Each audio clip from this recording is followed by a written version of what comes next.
We continue with chapter 3 of the book Wounded by Agiso Tongoyo Dono. This book is unraveling the mysteries of the mother wound. And we are currently in chapter 3. And she goes on to talk about unrealistic expectations and how they could result into a mother wound. And she talks about after the society has imposed a perfect mother role on women, how sad that men are excused and the woman is, you're a mother, you can't do that. You're a mother, you can't think like that. You know, like, you're a mother, you can't fail. Mothers are human and they're going through life multiple times, being different people to their different children, to their spouse, at work. And Agiso says here that this societal pressure has suffocated many women in the developing world, delegating them to mere child bearers and child raisers. How sad. She says that they then have passed on the effects of diseases, mental health illnesses to their children through very subtle forms of manipulation and emotional abandonment. And these innuendos, they just go on quietly. They just go on very silently.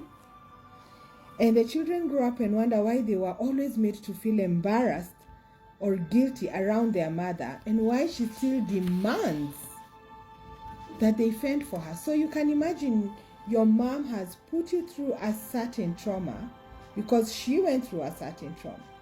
So if you're the mom like me who has been through a trauma, how are we helping our children so that they are not under pressure to feel like it's a rat race and suddenly when they finish their lap they run hours? She goes on to say, Bethany Webster informs us that for mothers who sacrificed so much to have children in their culture, it can feel like a rejection when your child surpasses you or exceeds the dreams you thought possible for yourself. Please, let's just pause on that thought. You have a child. Okay, let's talk about us. We were had as children. And when we exceed our parents' dreams for us and for themselves, suddenly they are not our friends. Agiso says here that there may be a sense of feeling owed, entitled, or needing to be validated by your children, which can be a very subtle but powerful manipulation. And this dynamic, she says, can cause the next generation of daughters to keep themselves so small, my good Lord, so that their mothers can continue to feel validated and affirmed. Oh my Lord, I can imagine what this feels like. So you're always playing it small because lest you outdo her, lest you outgrow her boundaries, her limits, lest you break that ceiling. My goodness. Yet, your life and hers are completely different. You're living in a different time space. You're living in a different social space. So how would that not add to your trauma already? And she goes on to say that because of this society experience, you're not allowed to raise your concern. You're not allowed to say, I really preferred to pursue medicine, but because we are teachers, I'm just going to be a teacher. When even your grades say you can do more. The next thing Agiso talks about is taking up the role of your mother where you're parentified. And many children somehow take up the role of their mother because their mother is absent. And this eventually does become a wound. And many people say that firstborns were born with that magnitude and strength. No. No. Not to be parentified, to support. And the next topic here is an unwanted pregnancy. And she says it occurs in the same capacity for both married and unmarried women who have a baby that they have not planned for emotionally or financially. So you could have the finances, but you're not emotionally ready for a new person to follow you around, and you need to carry them around for about a year. Or you might not have the finances, but you're ready for a baby.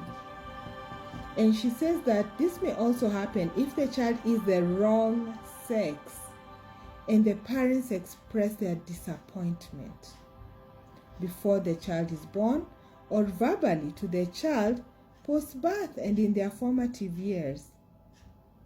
I remember being in a space where I was working with two women who were struggling with their true selves because their mothers had told them, I wanted the other gender, I wanted a boy.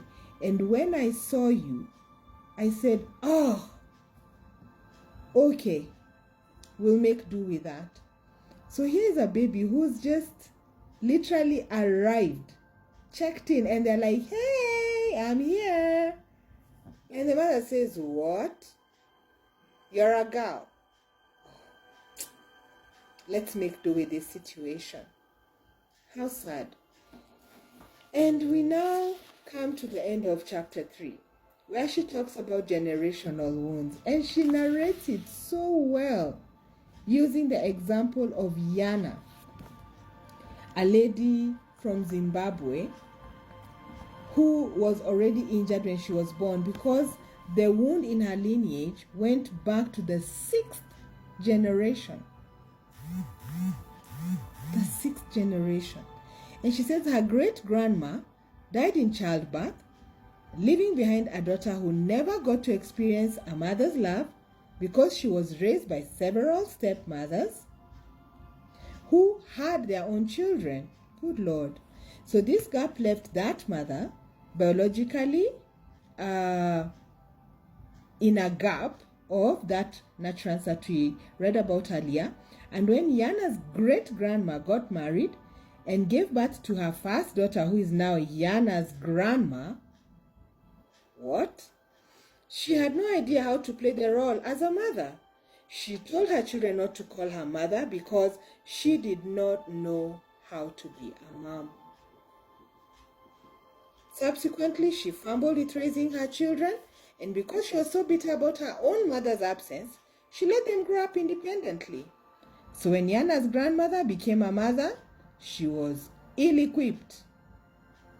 Do we relate with this, moms? She was ill-equipped for the job and left her children very young to pursue studies abroad. When she returned, her daughter, who is now Yana's mother, had missed a foundational experience that would have helped her to be a good mother. And so the wound continued. And true to form, Yana's mother was very bitter and toxic. See how the language is changing.